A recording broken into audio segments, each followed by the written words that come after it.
Most people that have lived my life will never have a normal life again.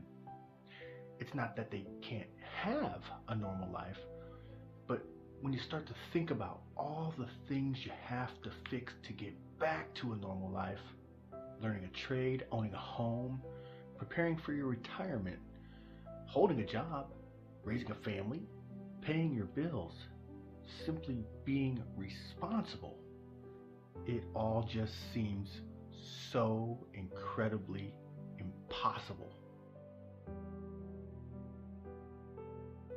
And so my job is to help you never have to come back to a normal life by helping you never leave a normal life.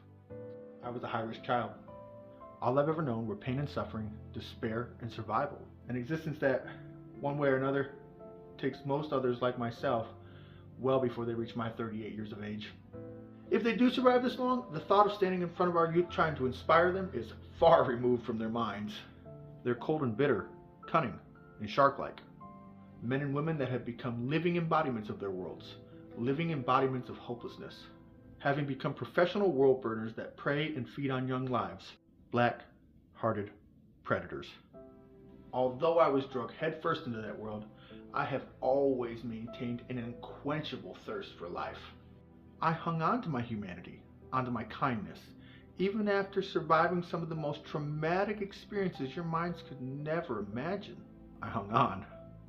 I knew I was going to escape. I knew that after all I'd lived through, one day I was going to be able to use all those experiences to help our youth. Not so much by describing the experiences, but rather by both sharing the lessons that I've learned as well as asking thought-provoking questions such as this. Raise your hand if you've ever heard the term follow your heart. A lot of you, yeah. Well, have you ever stopped to consider that maybe your heart is a bad leader? Let's talk about this. There are two types of thinking ability. You have your emotional, your feelings, your heart. It makes decisions based on what it feels, its desires. It doesn't make a plan, it just goes and doesn't consider anything until after the fact, until the consequences have been faced. The second type of thinking is called logical reasoning and critical thinking. And this is your brain. Your brain's job is to keep you alive, to keep you on a very narrow path that keeps you in a good life. It looks at everything. It evaluates, it examines, it considers all the sources of possible calamity, obstacles, things like that. It tries to make sure that you are always okay. Think of your body as having two different people inside of it. You have the body that's led by your heart, and your heart doesn't listen to your brain at all. You have your body that's led by your brain, and your brain considers your heart, but it doesn't lead by its emotions. Okay? That path I was talking about is very narrow, and it has cliffs on the side of it. They're not just short cliffs. There's no slope. Your heart will just walk you right off of those things, right off into those cliffs, and you'll just fall and it'll hurt.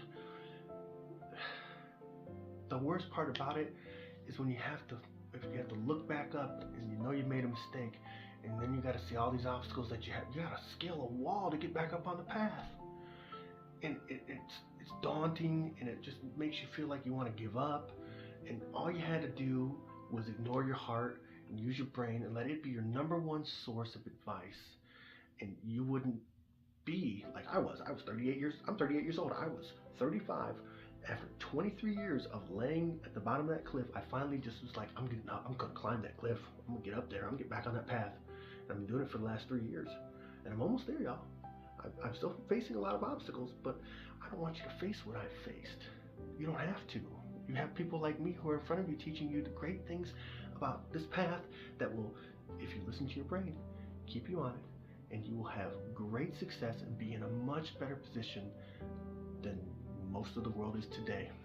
I want to apologize for the inaccuracy of that last segment. For the sake of time, I had to omit the gut feeling. That segment was designed to show my style and my voice. Rest assured, though, that when I'm up on that stage, I will only be providing complete and accurate information to your students. I'm new to the public speaking realm, so it's going to take a little bit of time to iron out the wrinkles. I just want to make sure it's known that everything that I say to our students up there is designed to eliminate and, at the very least, reduce the amount of burden on the shoulders of our youth. I'm up there for them. When I'm done talking to your students, not only will they have a new set of tools that they can take out into the world to build their lives with, but also they will have some affirmation that outside of their schools, they have someone, myself, fighting for their futures.